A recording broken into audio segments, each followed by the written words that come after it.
So to summarize where we've got to, we know why we need to use a cycle, we know when to use it, and we know the benefits that it brings us.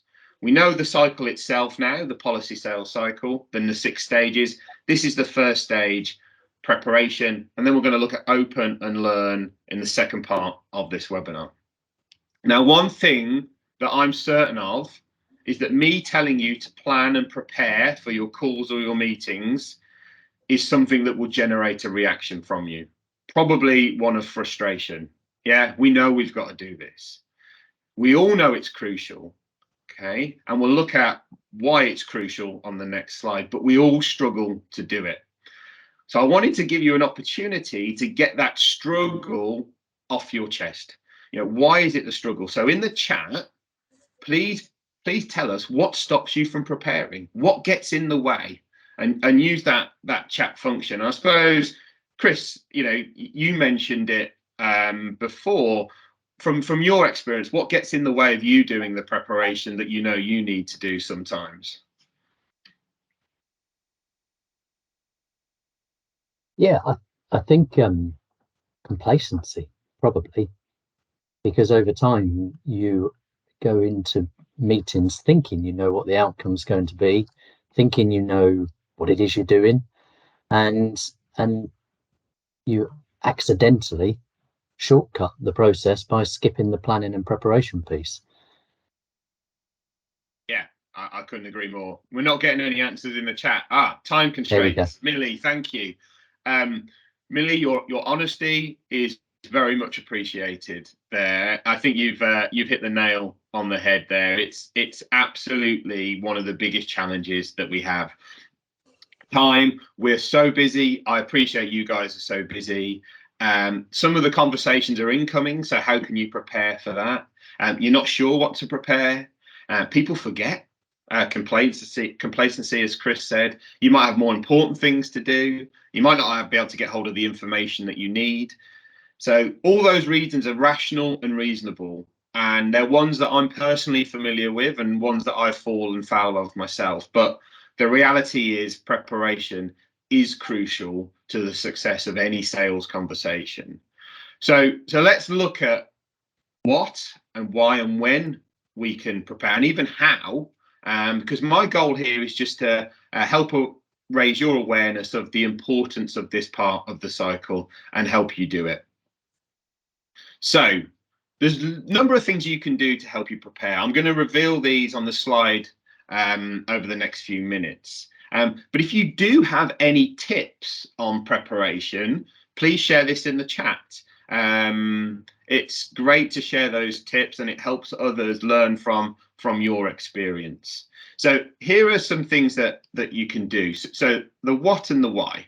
Okay, so what you can prepare is you can review previous policy records, information, key information on proposal form. That will help you have the information that you need for the call. If you don't have all the information, make a note of what you need to get when you are speaking to the client. You might need to speak to the insurer first. They may have useful information that you can then share with the client that would help you build your rapport with that client. You can review any other policies that you might hold or another team in your organization might hold, again, helping you with crucial information there. Decide what questions you want to ask. Questions about the risk, questions about the sales situation this year. A simple question might be, are you looking to work with anyone else this year? Have you approached anyone else? What are your main concerns about the renewal this year? And decide how you want to begin your call. Think about your opening statement, especially if it's a really important client. How are you going to open that call to attract their attention? And we'll look at opening in a little bit. Are there any cross-sell opportunities? So are there any things that you could focus on as part of the cross-sell? Will you get any objections from the client? What objections are you likely to get based on your previous experience? And how may you answer those objections? And finally, are there any previous conversations with the client that you can use to show them that you have that relationship with them, information that they may have shared.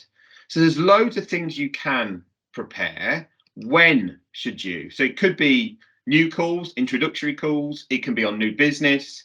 Existing business is a great opportunity for preparation because you've got information.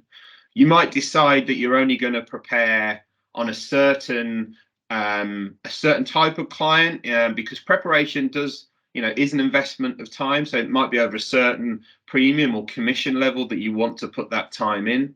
It might be on face-to-face meetings, or even that preparation could be crucial in internal meetings. Yes, it's not just about with clients, it's about with internal colleagues as well, that this preparation can make the difference.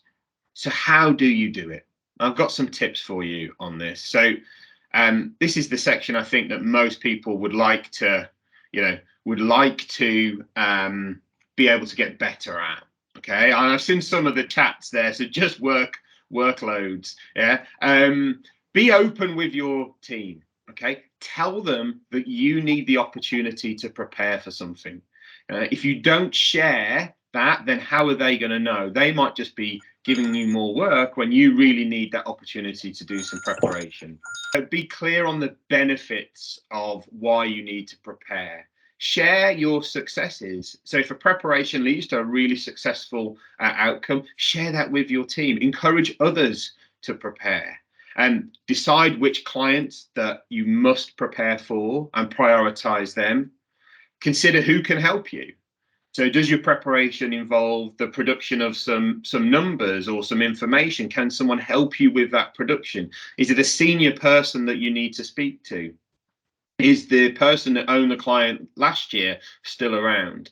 And finally, plan ahead. Are there really important clients or meetings coming up that you need to prepare for? Get that time booked in the diary. Start talking about those clients to others.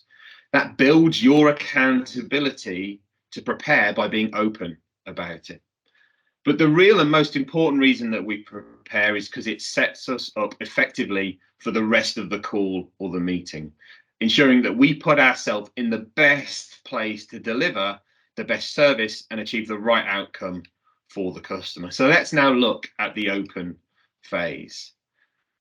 I'm sure we've all experienced a poor opening to a phone call or a meeting. So that could be in our professional or our personal lives. So it could be a phone call from a call center or a mobile phone operator, or it could be from an underwriter who's looking to get a 10% rate increase at renewal. So at this point in the cycle, you're simply looking to open the door. Yeah. You'll walk through that door later in the call or the meeting. Now, there are some key things that you can focus on to ensure your opening to any call or meeting is successful. Okay, so you can't achieve your objective in the first 20 seconds, but you can lose the opportunity to achieve that objective if this opening isn't successful. The first thing you need to do is on the slide. Be confident. Yeah. Okay. Be relaxed. Be positive. Be confident. Confidence comes from knowing that you've prepared, that you've got the right level of knowledge, and you've got the belief that you are helping the client. And that's what insurance is, guys. We are helping the client. So you're providing support. So it's not a chore. You're delivering a service. Emotional contagion. This is something I really wanted to point out, and this is related to confidence. Put very simply, people respond in kind. It's human behavior. So we feed off the emotions of others. So if you open a call with hesitancy, if you're tentative, if you're not sure what you're trying to achieve, then that will bleed into your client's emotions. If you're relaxed, if you're sure of yourself, if you're positive and passionate, your client will follow. And you're twice as likely to get the outcome that you desire if you adopt a confident approach. It helps you gain control of the conversation. Know your objective, guys. Be clear about what a good outcome is for you and work towards that outcome. So it might be, do you know what? In this call, I just need to get an agreement to move forward, an agreement to work with me. Yeah. So be clear about it. Yeah, know your objective. The client might throw in a curveball. Deal with that curveball, come back to your objective. Build connections. So this is an opportunity in the opening part of the call to build rapport. Ask questions and then ask more questions. Be different and care about what's going on in the client's life. Relate to what they have to say. Okay. Be clear on how you add value. Yeah. How will you deliver on things for the client? And make sure in the call, that the first part of the call, that you deliver on the what's in it for them. What will the client get from speaking to you? Will they get great service? Will you help them find the right cover? Will you solve a problem that they've got? Will you help them have peace of mind? Get that out in the early part of the call. And finally, show you care. Have passion in your voice. Be kind. Empathize if the client shares something about them that you need to empathize with. Caring is one of the cornerstones of trust, and trust is the bedrock of our industry, and that can all happen in the opening part of the call. So once you've opened, once you've built that rapport, once you've been clear with the client why you can help them, we then need to start learning about the client. And many sales encounters consist of the salesperson trying their hardest to convince their client or potential client to buy their product or offering. They do this by telling you everything about their product and why you should buy it. And again, you can think of your own experiences here where that's happened. So maybe in an electronics store, and the conversation with the salesperson tends to go something along the lines of, these are all the reasons you want to buy this vacuum. But this is wrong. Sales is first and foremost about the customer. It's about their situation, the problem they have, and what they might be looking to do to solve it. Okay, so I can do a whole training session on this topic, but the reality is that 90% of the phone calls that I've listened to follow the pattern of that electronics store conversation. So phone calls between broker and client and underwriter and broker follow that same pattern. And where we just dump all of the reasons we should buy the insurance onto the client. Okay, and that causes problems. Clients worry they're paying too much for things and they don't understand the product. They don't see the value of the features of the product. They get overwhelmed with information. So they're not sure it solves the problems that they've got. So the policy sales cycle solves this problem by introducing the learn phase. And this is where you simply stand back and learn about the client. You ask them to tell you about themselves. For some reason, my slides are just automatically appearing, so I'm going to restart this slide there. Yes, you ask the client to tell you about themselves, their circumstances, their problems, what they think they want for insurance, from their insurance. So for me, this is the most important part of the cycle. Okay, this is where you learn about them so that you can involve them in the conversation later, involve them in the decision to purchase. So learning about the client requires one of our care mindset components. It requires curiosity. And curiosity, I think, is one of the most important skills of any insurance professional. It's a great life skill. Okay. Unfortunately, our natural curiosity is knocked out of us by society. As kids, we're told to keep our noses out of other people's business. Well, in this industry, curiosity is a pathway to learning about your clients. And the more you know about them, the more you can help and find the right solution. So have a curious mindset. And your curious mindset needs two key skills. It needs the skill of listening and the skill of questioning. So my top tip here on questioning is to just ask lots of questions.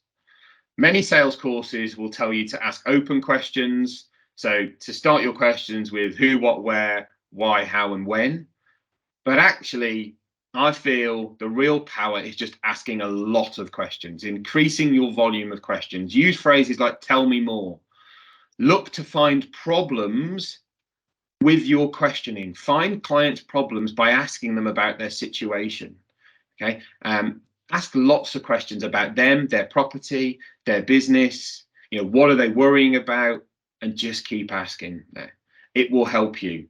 Once you've asked lots of questions, though, you've got to listen. And listening is really tough. We have loads of distractions going on. There's distractions happening in this webinar, yeah. So we have to avoid those distractions. Turn your email pop-ups off. Put your phone to one side for an important phone call. Make loads of notes. It's really, really important that key information you write down, because you can come back to that key information once your client has finished speaking. Look out for those opportunities, those hooks, things that the client says that allows you to explore their world a little bit deeper. You've got to practice your listening. Practice it with your friends and family. Practice it when you go to the coffee machine in the office. Ask some questions. How well can you listen? And really follow up on what the client says, because that demonstrates to them that you're listening. So before we move into the next phase, we have to summarize what we've learned from the client, and that really bridges us from learn to involve. And that's what we're going to look at in the final part of the webinar now.